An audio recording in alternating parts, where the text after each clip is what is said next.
안녕하세요. 저는 동상이몽이었던 전 남편과의 10년간의 결혼 생활을 끝낸 40대 초반의 여자입니다. 같은 자리에 자면서 다른 꿈을 꾼다. 그게 딱 저희 부부를 일컫는 말이 아닌가 싶어요. 저는 전세 생활 청산하고 내 집 얻어서 우리 가족 행복했으면 좋겠다는 꿈을 꾸었고, 전 남편 놈은 딴 생각으로만 가득 차 결국 스스로 집알등 찍게 되었습니다.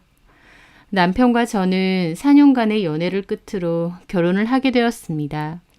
남편은 전자제품 매장 수리기사로 일을 했었고, 저는 한 쇼핑몰에서 일을 했었어요. 남편네 부모님은 좀 멀리 떨어진 시골에서 작게 농사를 지으며 사셨고, 저희 아버지는 퇴직 후 경비 일을 하셨어요.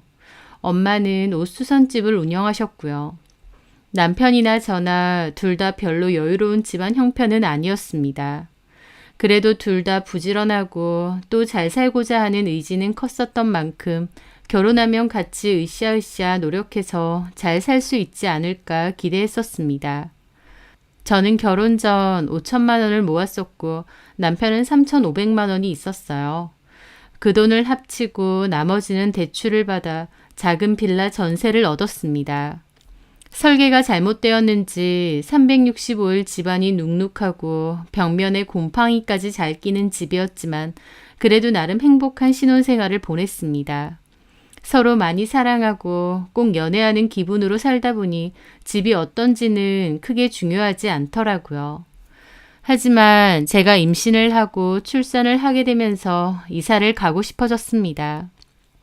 왜냐면 아이가 선천적으로 아토피도 있었는데 집이 너무 습하고 곰팡이가 자주 생기다 보니 아이한테 특히 안 좋았었거든요. 게다가 엘리베이터 없는 빌라 3층이라서 유모차와 아이를 데리고 다니기에도 너무 힘들었고요. 결국 남편과 상의 끝에 추가 대출을 받고 20평대의 아파트로 이사를 갔었습니다. 그리고 저는 아이를 낳고 7개월 만에 일을 하기로 했어요. 출산과 동시에 원래 다니던 쇼핑몰은 그만뒀었는데 저희 언니가 동네에 반찬 가게를 열었거든요. 매장 판매도 하고 배달도 하고 인터넷 주문도 받는 곳이라 바빴는데 언니가 여기 와서 알바 좀 하라고 하더라고요. 아파트로 이사하면서 대출도 많아서 갚아야 되고 앞으로 아이 키우려면 돈도 더 많이 들 테니 저도 하루빨리 일을 해야 했습니다. 그래서 돌도 안 된 아이는 어린이집에 맡기고 언니네 가게로 출근을 했었어요. 아침에 아이를 어린이집 보내고 곧바로 언니네 가게로 가서 반찬 만드는 거 거들고 오픈 준비하고 제가 직접 경차 하나를 끌고 다니며 배달도 했습니다. 빠듯하게 5시까지 일을 하다가 퇴근과 동시에 아이 데리고 와서 집에서 씻기고 먹이고 아이 자고 나면 집안일하고 하루 24시간이 모자랄 정도로 바빴고 피로 때문에 베개에 머리만 대면 골아 떨어지는 나날들이었습니다. 고단하다면 고단했겠지만 그래도 괜찮았던 건 어쨌든 저희 가족의 삶이 조금씩 나아지고 있다는 생각이 들어서였어요. 작고 오래됐지만 그래도 볕이 잘 드는 아파트로 옮겼고 저나 남편이나 돈 열심히 벌고 있고 아이도 건강하게 잘 커주고 있고 날이 갈수록 더 좋아질 거다 그렇게 생각하면 힘이 났습니다. 그런데 남편은 회사에서 직장 상사와 크게 부딪히는 일이 있었어요. 평소에도 갈등이 좀 있었다가 결국 크게 싸움까지 났고 홧김에 남편을 회사를 그만두게 되었죠. 남편이 갑자기 일을 그만두는 바람에 저도 눈앞이 컴컴했습니다. 남편은 금방 다른 곳에 취업할 거라고 했지만 말처럼 쉽지는 않았어요. 그러다가 남편은 갑자기 취업이 아니라 창업을 하고 싶다고 하더군요. 그맘때 전자담배 매장이 인기를 끌고 있었는데 자기도 그걸 해보겠답니다. 너무 뜬금없는 분야기도 했고 가게를 열려면 돈이 있어야 되는데 돈이 어디 있느냐 그랬죠. 하지만 남편은 그 가게를 꼭 해보고 싶다고 했고 결국 저희 친정 부모님이 노후 자금을 빌려주셨습니다. 부모님 노후 자금까지 털어서 하는 가게다 보니 반드시 잘 돼야 될 텐데 걱정이 앞섰어요. 하지만 남편은 호언장담했죠. 자기가 잘할 거라고. 그래서 금방 장인어른 돈도 갚을 거라고 하면서요. 그렇게 호기롭게 가게를 열었고 초반에는 정말 꽤 잘 됐습니다. 남편이 열성적으로 하기도 했고 홍보에도 열을 올리고 적극적으로 영업도 했죠. 초반에는 매출이 꽤 괜찮아서 이대로라면 금방 부모님 돈도 갚고 괜찮겠다 싶었어요. 그런데 그 초반 기세가 꺾이고 나니 그 후부턴 그렇게 매출이 잘 나오지는 않더라고요. 하지만 그래도 먹고 살만하게는 나와 주었기에 이만하면 됐다고 생각했습니다. 저는 남편에게 버는 돈에서 일정 부분은 생활비로 내고 나머지는 알아서 모으고 있으라고 했습니다. 나중에 친정 부모님께 빌린 돈을 갚아야 되니까요. 남편도 알겠다고 했죠. 저도 일을 했기에 남편과 저는 생활비를 반반 낸 돈을 합쳐서 생활비를 썼어요. 저는 제가 버는 돈에서 생활비와 대출금을 빼고도 조금이나마 적금도 따로 모았습니다. 나중에라도 전세가 아니라 내 집 살 때 도움이 되고자 쓸 거 안 쓰고 악착같이 모았던 거죠. 저는 원래 옷에 관심이 많아서 쇼핑몰에서 일을 했을 정도로 나름 멋쟁이였습니다. 하지만 결혼하고부턴 제 관심사가 옷이 아니라 내 집 마련이 되었고 그때부터 옷과 치장하는 것에 대한 관심은 끊게 되었죠. 그렇잖아요. 옷 사는 거 좋아하고 꾸미는 데에 관심이 많으면 결코 돈을 모을 수가 없으니까요. 저는 원래 있던 옷으로만 돌려 입었고 어지간해선 1년에 한두 벌도 새로 안 샀던 것 같아요. 아이 옷과 남편 옷은 사줘도 제 옷은 새로 사는 법이 거의 없었죠. 또 외식보다는 집밥을 주로 먹었는데 어차피 제가 반찬 가게에서 일하니 안 팔린 반찬 들고 와서 밥을 먹으면 돼서 반찬값은 들지 않았죠. 또 배달 음식을 좋아하는 남편이 뭘 시켜 먹자고 하면 제가 집에서 해주었습니다. 떡볶이가 먹고 싶다고 하면 제가 해주고 치킨이 먹고 싶다고 하면 시판 치킨 사놓은 걸 에어프라이어에 돌려주었죠. 제가 그렇게 해줘도 남편은 이런 거 말고 가게에서 파는 게 먹고 싶다고 잘 징징거렸습니다. 참 철딱서니도 없었죠. 저는 돈 한 푼이라도 더 아껴서 아등바등 대출 갚고 저축하고 그렇게 살았는데요. 시간이 많이 지난 지금에서야 생각이지만 제가 뭐 때문에 그렇게 아등바등 살았나 싶기도 합니다. 나중에 돌아보니 헛짓거리 같기도 하고 제 모습이 너무 처량하고 슬프게도 느껴졌거든요. 하여튼 그때 당시에는 허튼 돈 쓰지 않고 알뜰하게 살았습니다. 그렇게 열심히 아끼고 모으며 살아가던 도중 어느 날 남편에게 물어봤습니다.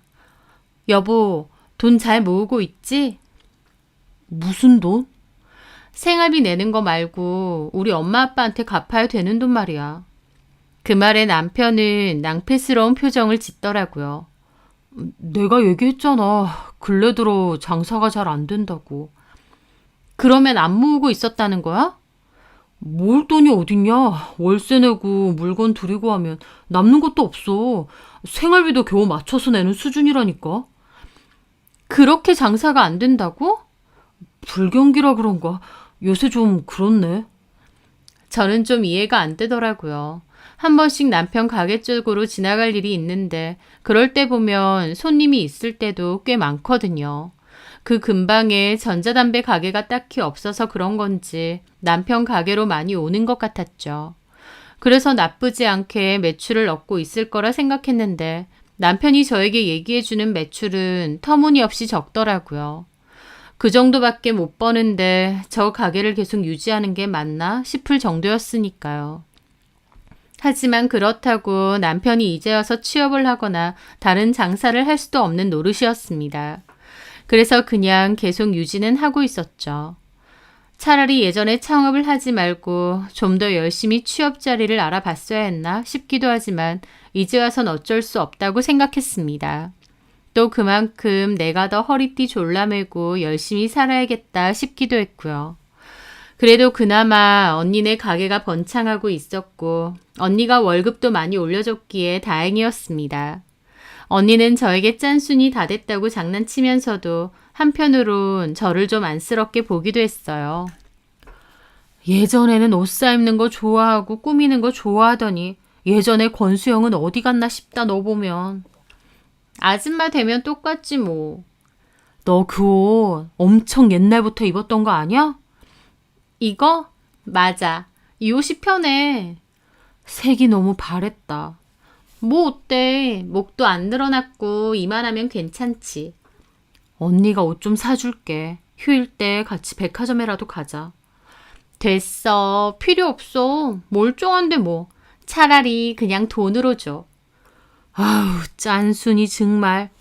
장난이야. 나 정말 옷 필요 없어. 어차피 내내 가게에서 일하고 배달 다니고 애 보는데 좋은 옷이 뭐가 필요하냐? 언니나 사 입어. 저는 그렇게 웃어 보였습니다. 물론 저도 여자인데 예쁜 옷, 새로운 옷 다 좋아합니다. 하지만 괜히 그런 것에 조금씩 돈 쓰는 버릇 하다 보면 돈 나갈 일이 투성이잖아요. 옷 사면 가방도 사고 싶고 머리도 하고 싶고 그래서 그냥 애초에 아무것도 안 꾸미고 다닌 거죠. 그런데 언니가 말하는 건 아무 상관없지만 저희 남편이 저한테 그런 식으로 말하는 건 좀 기분 나쁘기도 하더라고요. 옷이 맨날 그거밖에 없어? 이게 뭐 어때서 우리 언니랑 똑같은 소리에.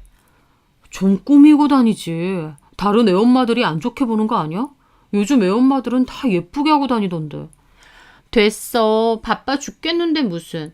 그리고 돈 아껴야지. 궁상 좀 떨지 마. 옷 그거 뭐 몇 푼 한다고. 궁상이라도 떨어야 나중에 집이라도 사지. 알뜰한 마누라 얻었으면 고마운 줄이나 알지. 참도 고맙다. 저는 남편이 그런 소리를 하면 서운하기도 했지만 그냥 털어넘겼습니다. 그런데 그러던 어느 날이었어요. 퇴근하고 돌아온 남편이 뜬금없이 명품 쇼핑백을 들고 와서는 내려놓더라고요. 이게 뭐야? 옷들인데 새 건 아니고. 저는 어리둥절해하며 안을 열어봤더니 옷들이 여러 개 들어있더라고요. 보니까 상태도 좋은 데다 브랜드 옷들이었습니다. 명품 옷도 껴있고요. 어머, 이거 비싼 데 거 아니야? 맞아. 이게 어디서 났어? 석규 형님, 형수님 거야. 석규 형님? 내가 한 번씩 얘기했잖아. 한우 고깃집 한다는. 아, 남편은 그맘때 남편네 가게 근처에서 한우 고깃집을 운영하는 석규 형님이라는 사람과 부쩍 친하게 지내는 것 같았어요. 그 고깃집은 저도 지나가면서 봤는데 규모도 좀 있고 고급스럽더라고요. 가격도 꽤 나가고요. 그곳을 운영하는 그 형님도 돈이 꽤 있고 비싼 아파트에 산다고 했었습니다. 그 옷들은 그 형님의 와이프분이 입던 옷인 것 같았죠. 상태 괜찮은데 안 입는데? 그 형수님이 워낙 새 옷 사고 쇼핑하는 거 좋아해서. 그렇구나. 그럼 이거 내가 입으라고? 괜찮으면 당신이 입고. 당연히 괜찮지. 하면서 저는 옷을 꺼내서 거울 앞에서 대보았습니다. 그런데 남편은 그런 저를 떨떠름하게 보더라고요. 왜? 아무리 그래도 어두운 옷인데 기분 괜찮아? 뭐 어때? 당신은 자존심도 없어? 왜 그래? 입으라고 들고 온 거 아니야? 그렇긴 한데 그렇게 덥석 입는다고 할 줄은 몰랐지. 상태 멀쩡하고 입으라고 준 옷인데 뭐. 일부러 중고 매매도 하는 마당에 잘 됐지. 예쁘네. 제 말에 남편은 알 수 없는 표정을 짓더라고요. 그러던가 말던가 저는 그 옷들을 잘 챙겨두었습니다. 그리고 입고 다녔는데 저희 언니도 알아보더라고요. 수영아, 너 새 옷 샀어? 아, 이거? 비싼 데 거 아니야? 얻은 거야. 산 건 아니고. 어디서? 저는 남편이 한 얘기를 해줬고 언니도 황당해 하더라고요. 뭘 얻어 입어. 그냥 새로 사지. 뭐 어때서 그래. 멀쩡하고 이쁘기만 한데. 괜찮지 않아? 괜찮긴 한데 그래도 그 사람이랑 너랑 옷 사이즈가 비슷한가 보다. 그러게. 저는 그렇게 그 옷들을 잘 입고 다녔습니다. 남편이 그 뒤로도 옷을 한아름 한 번 더 갖다 줬어요. 무슨 연예인도 아니고 옷을 엄청 자주 사나 봐. 거의 새 거 같은데. 부자들은 다르네. 부자는 무슨. 고마워서 반찬이라도 좀 갖다 줘야 되는 거 아니야?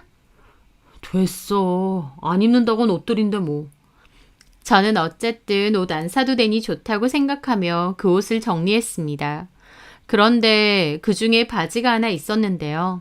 세탁을 한번 하려고 주머니를 뒤져보니 웬 영수증 하나가 나오더라고요. 뭔가에서 봤는데 숙박업소 영수증이었습니다. 깜짝 놀랐어요. 뭔가 봐서는 안 될 걸 본 느낌이었죠. 그 형수님이라는 사람이 본인 남편이랑 이 숙박업소에 간 걸 수도 있지만 왠지 아닐 수도 있다는 생각이 들었습니다. 그 석규 형님이란 남편 몰래 바람이라도 피우는 건가 싶기도 했어요. 하지만 제 일도 아니고 괜한 분란은 만들지 말자는 생각에 그냥 구겨서 버렸죠. 얼굴도 모르는 사람이고 제 일도 아니니 저도 그냥 지나갔었습니다.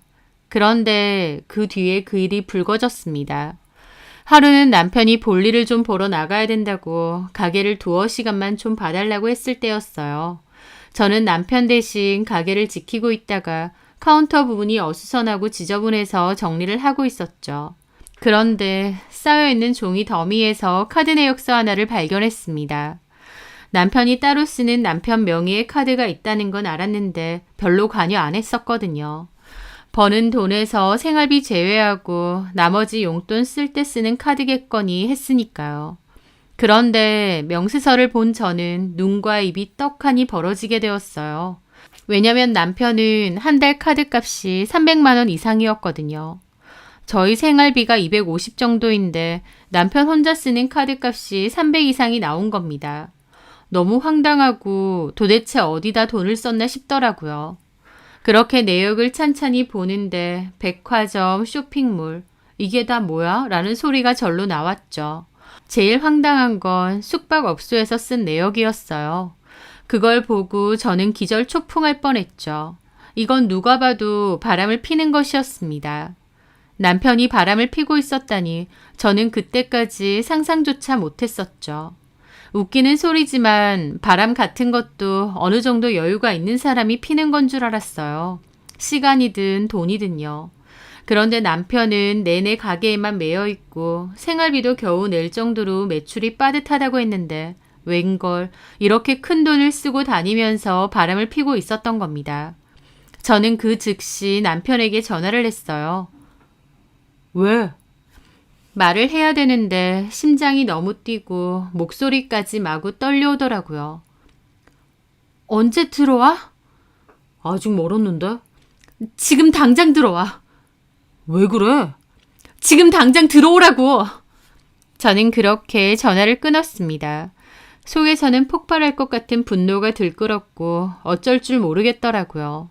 그렇게 30여 분 정도 가게 안을 씩씩대며 돌아다니고 있으니 남편이 왔습니다. 무슨 일이냐며 들어오는 남편 면상에 명세서를 들이밀었어요. 이거 뭐야? 남편도 순간 아차 싶은 얼굴이더라고요.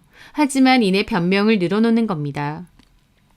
아, 이것 때문에 이러는 거야? 이거 내가 쓴 거 아니야. 뭐? 이거 석규 형님 거야. 장난쳐? 이거 당신 카드잖아. 내 카드는 맞는데 석규 형님이 대신해서 좀 쓴다고. 저는 남편의 말이 너무 황당하게 들렸습니다. 뭐라고? 실은 석규 형님이 형수님 몰래 바람을 피고 있거든. 그런데?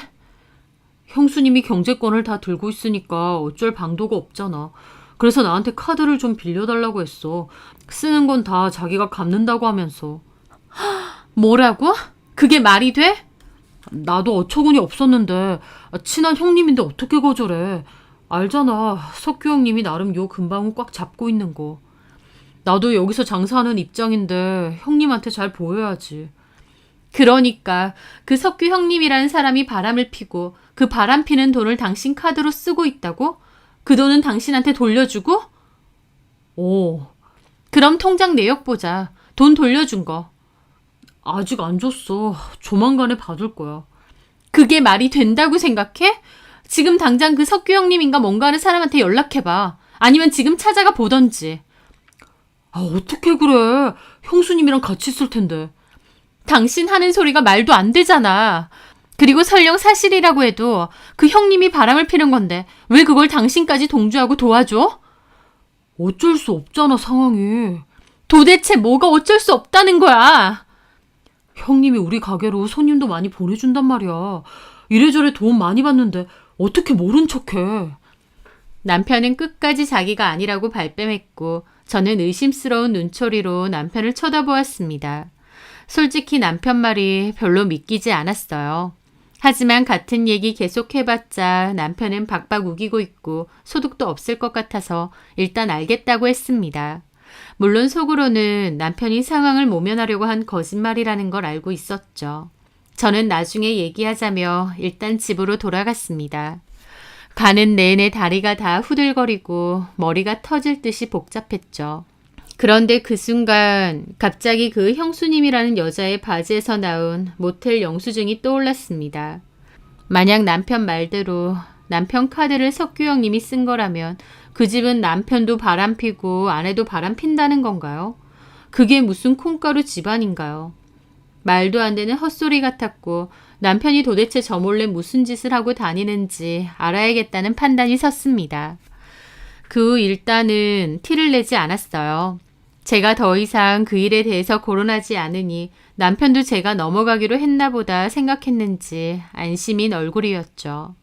하지만 저는 남편 폰을 몰래 훔쳐볼 기회만 엿보고 있었습니다.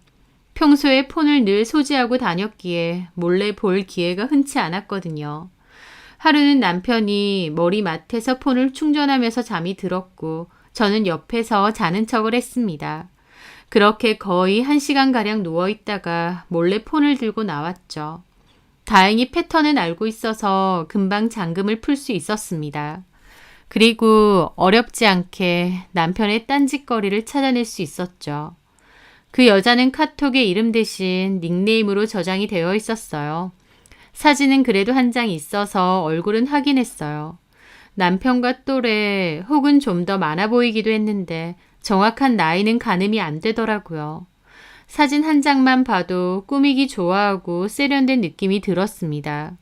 저는 남편과 그 여자의 대화도 보게 되었어요. 아주 가관이었죠. 자기야, 와이프한테 옷 갖다 줬어? 갖다 줬지. 뭐래? 좋대. 브랜드 좋은 건 또 알아가지고. 남이 입던 거라도 좋대? 그런 거 상관 안 해. 잘 됐네. 나 버리려고 한 옷들 많은데 와이프 갖다 주면 되겠다. 그럼 될 것 같아. 나는 새 거 사줄 거지? 당연하지. 빨리 보고 싶네, 울자기. 내일 보러 갈까? 밥 먹으러 오던지. 남편은 있어? 조심해야겠네. 살짝 티내는 것도 스릴 넘치고 재밌지. 그 대화를 보는데 저는 아랫입술을 꽉 깨물었습니다. 그러니까 저한테 갖다 준 옷이 그 석규 형님의 와이프 옷이 아니라 이 상간녀의 옷이었어요. 저는 참을 수 없는 기분을 느끼며 옷장으로 달려갔고 그 옷들을 모조리 꺼내서 들고 나왔습니다. 그리고 가위로 다 잘라서 종량제 봉투에 쳐 넣었어요. 얼마나 울분이 터지는지. 지 와이프는 대출 갚고 집 사려고 아등바등 한 푼 두 푼 모으는데 상간녀한테는 돈을 물쓰듯 펑펑 쓰는 것도 모자라 상간녀 입던 옷을 저에게 가져다 준다뇨. 이게 무슨 환장스러운 짓인가요?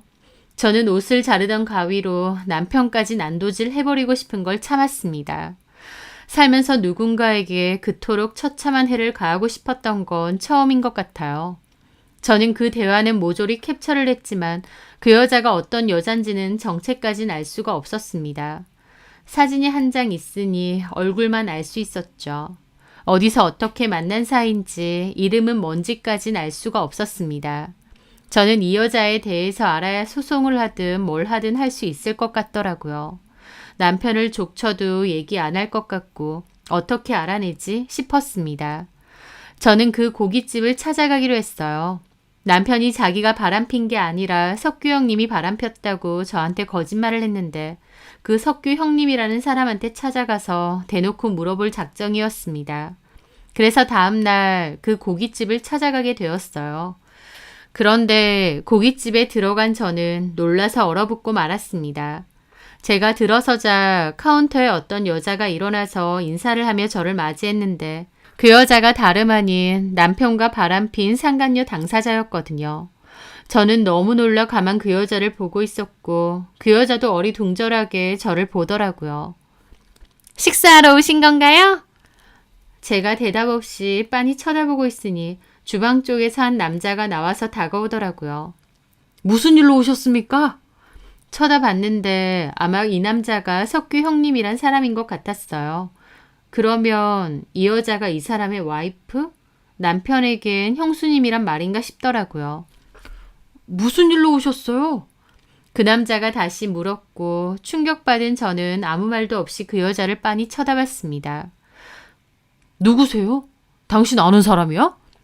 아니, 누구세요? 저는 아무런 대답도 없이 그냥 가게를 확 나갔습니다. 등 뒤에서 누구시냐고요? 라고 외치는 소리가 들렸지만 그곳을 벗어나 달려갔습니다. 너무 충격이 컸어요. 남편이 그 석규 형님이란 사람의 아내랑 바람이 났을 거라곤 상상도 못했습니다. 그리고 그 여자가 입고 있는 옷은 저에게 줬던 그 옷들의 브랜드와 똑같았어요. 구역질이 치밀더라고요. 그렇게 좋아하고 따르는 형님이라면서 그 형님의 와이프와 놀아났고 그 와이프는 본인 안 입는 옷들을 저한테 갖다 주라고 한 겁니다. 바람을 핀 것도 그 상대도 놀랐지만 그것들이 저를 기만하고 있다고 생각하니 더 속이 뒤집혔어요. 저는 곧장 언니네 반찬 가게로 향했고 언니 얼굴을 보자마자 서러움이 복받쳐 엉엉 울었습니다. 저희 언니도 몹시 놀랐죠. 무슨 일이냐고 했고 저는 자초지종을 다 얘기하게 되었습니다. 언니도 처음에는 경악하고 나중에는 분노했죠. 홍서방이 미쳤느냐고요. 게다가 상간녀가 입던 옷을 너 입으라고 줬느냐고 그 새끼가 사람 새끼냐고 길길이 날뛰더라고요. 저는 눈물을 펑펑 흘리면서 그 인간 같지도 않은 놈하고 못 살겠다고 했습니다. 저희 언니도 살지 말라고 언니가 도와줄 테니 갈라서라고 하더라고요. 10년 동안 살았던 남편에게 이런 뒤통수를 맞을 줄은 몰랐습니다. 남녀 사이를 떠나 그래도 가족으로 살아온 정이라는 게 있는데 어떻게 저를 이렇게 비참하게 만들 수 있는지. 저는 남편 놈을 절대 용서할 생각이 없었어요.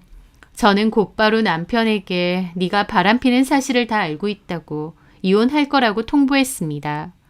당연히 남편은 처음엔 아니라고 잡아떼다가 제가 증거까지 다 있다고 하니 잘못했다고 빌었어요. 저는 빌 필요도 없고 그년이 그렇게 좋아서 돈 써제끼고 살았나 본데 보내줄 테니 꺼지라고 했습니다. 옛날처럼 간통죄라도 있었으면 확 쳐놓고 싶은데 그게 아니라서 안타깝더라고요. 저는 곧바로 변호사 만나서 상담하고 상간소송도 지체 없이 진행하기로 했습니다. 그리고 분이 안 풀렸던 저는 갈기갈기 찢어서 종량제 봉투에 담았던 옷을 원래 주인에게 돌려주기로 했습니다. 제가 깽판 치러 간다고 하니까 언니가 걱정된다고 같이 가준다고 해서 언니와 같이 가게 되었어요. 그리고 가기 전에 남편에게도 알렸죠. 너랑 바람핀 여자 누군지 알고 지금 찾아간다라고요. 보내자마자 남편으로부터 전화가 왔는데 다 씹고 곧장 그 가게로 갔습니다. 이가 빠득빠득 갈릴 정도로 화도 나고 깽판 치러 가는 거다 보니 긴장도 되더라고요. 그렇게 저는 그 고깃집에 다시 들어갔어요. 얼마 전 들어왔다가 말없이 도망간 제가 다시 가게로 들어오니 그 여자도 절 알아보고 경계하더라고요. 어쩐 일로 오셨어요? 얼마 전에 왔다가 그냥 가신 분 맞죠? 그런데 그 여자는 제 손에 들린 종량제 봉투를 보더라고요. 저기요, 그건 뭐죠? 쓰레기 들고 들어오시면 안 되거든요? 그 말에 저희 언니가 묻더라고요. 인연이야? 뭐라고요? 인연? 아니, 사람들이 당신들 뭐야? 그 순간 주방에서는 다시 석규 형님이란 사람이 나왔고 저는 보란 듯이 그 종량제 봉투 안에서 잘려진 옷을 한 움큼 움켜쥐고 그 여자 면상에 확 던져버렸습니다. 그 여자가 소리를 질렀고 가게 안에 있던 손님들도 다 쳐다봤죠. 그 형님도 놀라서 달려오더니 소리를 지르더라고요. 당신 뭐야? 나 홍진호 와이프. 진호 와이프? 진호 와이프가 여기서 왜? 이 옷들 다 이 여자가 내 남편 통해서 준 거야. 지 안 입는 옷들 나한테 주라면서 남편 통해서 보냈더라고. 나는 그것도 모르고 고맙다고 생각했네. 내 남편이랑 놀아난 상간녀인지도 모르고. 상간녀라니? 그 남자는 전혀 모르는 눈치더라고요. 뒤에 있던 그 여자도 놀라고요. 몰랐어. 당신 와이프랑 홍진호랑 불륜이잖아.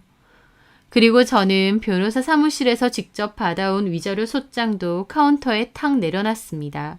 그리고 그 여자에게 말했죠. 자, 위자료 소장.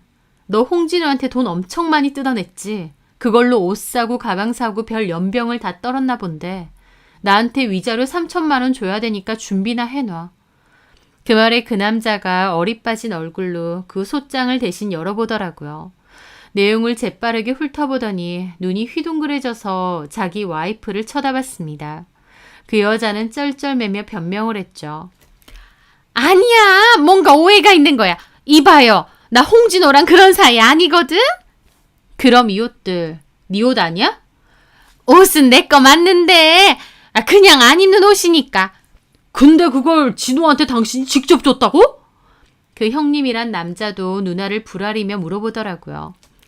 아니, 그냥 지나가는 김에. 이 헌옷은 나한테 주고 너는 새 옷 사달라고 했지, 홍진호한테. 돈도 많은 년이 왜 구걸이야? 재밌디? 남의 남편 꼬셔서 놀아나면서 와이프까지 조롱하니까 재밌냐고, 이 나쁜 년아. 당신 나가! 왜 남의 영업장에서 행패야! 하면서 그 여자는 갑자기 저를 밖으로 밀더라고요. 저희 언니가 나서서 내 동생한테 손대지 말라고 따졌고 약간의 몸싸움이 일어나려고 했는데 그 순간 저희 남편이 혼비백산해서 들어오는 겁니다. 바닥에 뿌려진 옷들과 형님 손에 들린 위자료 소장. 남편도 망했구나 싶었는지 얼굴에 핏기가 실시간으로 빠져나가는 듯 해보였습니다. 그 형님은 눈에 핏발까지 서서 남편을 쳐다봤죠. 야, 홍진호, 너 진짜야? 진짜 내 와이프랑 붙어먹은 거야? 아니에요, 형님. 다 오해세요. 제가 다 설명할게요. 내가 이걸 보고 있는데도 거짓말이야? 그 형님은 눈이 희번뜩 돌아서 저희 남편 멱살을 잡았습니다. 남편은 멱살이 잡힌 채로 아니라고 소리를 지르더라고요. 그 형님은 덩치도 남편보다 훨씬 크고 얼굴도 우락부락하게 생겼던데 남편 멱살을 잡으니 왜소한 남편은 무슨 고목나무에 매달린 매미처럼 되었죠. 그 여자도 어쩔 줄 몰라 하고 가게 손님들은 다 웅성거리며 쳐다보고. 네 입으로 똑바로 말해. 진짜 내 와이프랑 놀아놨지? 일단 놓고 얘기하세요. 그런 거 아니에요. 이 새끼가 진짜... 하더니 그대로 남편 얼굴에 주먹을 꽂았습니다. 남편 바닥으로 나자빠졌고 그 남자는 눈이 돌아 남편 위에 올라타더니 미친 듯이 때리기 시작했죠. 그 여자도 시겁해서 도망가려길래 제가 붙들고 바닥으로 패대기 쳤습니다. 어딜 도망가? 그 여자도 저를 노려보며 달려들었고 그 여자와 제 사이에서도 육탄전이 일어났어요. 얼마나 소란이 컸는지 가게 밖에까지 사람들이 몰려들어 구경할 정도였죠. 그때 누군가 큰일 나겠다며 뜯어 말렸고 전 남편은 형님에 처맞고 얻어터져서는 경찰 부르라고 소리 지르고 난리였습니다. 결국 누가 신고했는지 경찰까지 오고 저희는 전부 다 경찰서까지 갔죠. 남편은 얻어터진 얼굴로 울면서 그 형님 상대로 폭행 고소할 거라고 했고 그 여자도 저 상대로 고소할 거라고 했습니다. 뻔뻔한 것들이 바람 펴놓고 고소드립하니까 참 우습더라고요. 그 형님도 고소해 보라고 그리고 나도 가만히 있지 않을 거라고 으름장 났습니다. 그러더니 그 여자가 갑자기 자기 남편 앞에서 빌면서 홍진호가 날 꼬셨다. 나는 순진해서 넘어간 거다라며 울고불고 했습니다. 다 까발려진 마당에 홍진호 탓으로 돌리고 본인은 빌어볼 생각인 것 같았죠. 하지만 홍진호는 왜 이제 와서 너만 빠져나가냐며 솔직히 네가 먼저 나 유혹하지 않았냐고 했고 그 여자한테 소리 지르고 그렇게 둘이서 싸움이 붙었습니다. 경찰서 안에서는 또 소란이 일어났고 경찰들까지 그만 좀 하라고 말렸죠. 생 난리가 따로 없었고 그 형님은 그 여자에게 너는 무조건 이혼이다. 어디 두고 보자고 하더라고요. 어쨌든 그날 난리로 경찰서 가고 소문까지 다 퍼졌지만 후회는 없었습니다. 그 형님이 연락이 와서 외도 증거 줄 수 있느냐고 했고 저는 알겠다며 흔쾌히 보내줬어요. 소송에 다 쓰시라고요. 그 형님도 바로 이혼 소송과 상간 소송 진행할 거라고 했다는데 그 여자는 이혼 못한다고 자기 남편 바지가랑이 붙들고 매달린다더군요. 저럴 거면서 저희 남편하고 바람은 왜 핀 건지. 어쨌든 그 일이 소문이 다 나면서 남편 가게는 직격탄을 맞았습니다. 게다가 그 형님이란 사람이 그 근방 골목 가게들 사이에서는 실세였던 것 같은데 남편 가게는 제대로 찍혀서 결국 임시휴업 내걸고 잠수 탔더라고요. 나중에는 결국 폐업까지 했죠. 거기서 어떻게 계속 장사를 하겠나요? 저는 남편과 이혼소송 진행하면서 저희 부모님한테 창업비용으로 빌린 돈도 다 뱉어내라고 청구했습니다. 그리고 상간소송 위자료도 다 받아냈어요. 남편은 가게 정리한 돈으로 위자료와 저희 부모님에게 빌린 돈 갚았고 결론적으로 무일푼으로 집에서도 쫓겨났죠. 그 모든 소송과 진행 과정이 결코 쉽고 간단한 건 아니었지만 저도 마음 독하게 먹고 이혼 마무리까지 버텼습니다. 남편은 저와 석규 형님으로부터도 위자료 소송을 당했지만 웃기게도 그 상간녀 여자랑도 서로 소송으로 난리를 치더라고요. 남편이 그 여자에게 자기가 해준 것들과 용돈도 내놓으라고 했고 그 여자는 못 준다는 입장인 듯 했죠. 나중에 들어보니 그 고깃집이 꽤 잘 되고 집은 부자였어도 그 여자는 별로 돈이 없었다고 합니다. 남편한테 용돈 받아 쓰는 처지였다가 저희 남편하고 눈 맞아서 저희 남편에게 용돈도 간간히 받고 옷이나 화장품도 선물 받고 그랬나 보더라고요. 너무 어이가 없었죠. 남편 지도 돈이 없어서 카드론까지 땡기는 주제에 상간녀한테 잘 보이고 싶었는지 허세 부리면서 돈을 엄청 쓰고 다녔다는 게요.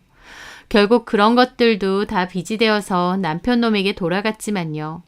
둘이 몰래 연애하고 재미 좀 느꼈을 텐데 그 재미의 대가가 이렇게 큰 줄은 몰랐을 겁니다. 저는 남편과 깨끗이 이혼하고 재산 분할과 위자료로 집 하나 구해서 아이와 살고 있습니다.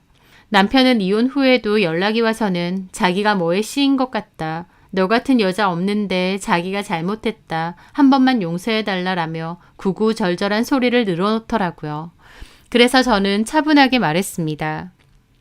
나는 당신이랑 우리 아이랑 행복하게 살 미래를 그리며 그토록 아끼고 노력하며 살았어. 나도 얼마든지 돈도 쓸 줄 알고 꾸밀 줄도 알아. 하지만 가족을 위해서 참았던 거야. 당신은 남편으로서 내 희생을 고마워했어야 해. 생활비 적게 줘도 우리 부모님 돈도 못 갚아도 당신 기죽을까봐 한마디도 안 한 나한테 고마워했어야 해. 내가 아등바등 일하면서 육아에 집안일까지 군소리 없이 다 했던 걸 당신은 고마워했어야 된다고. 근데 당신은 어떻게 했어? 옷 하나 안 사 입느냐 아줌마 다 됐다고 그 여자랑 나를 비교했지.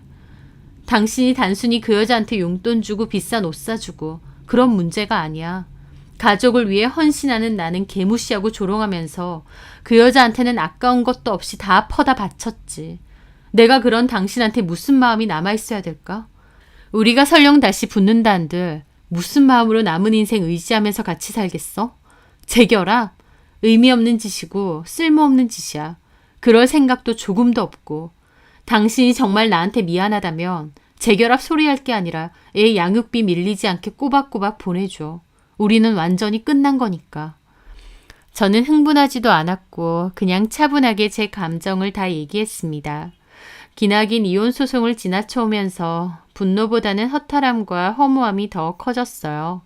그냥 남편과 깨끗이 끝내겠다는 생각뿐이었고 아무런 감정도 없었습니다. 제 말에 남편은 아무런 대답을 하지 않았고 그 뒤로는 연락하지 않더라고요. 저한테 정말 미안하고 지난 날을 후회해서인지 아니면 제가 눈 하나 깜짝 안 하니까 포기한 건진 모르겠지만요.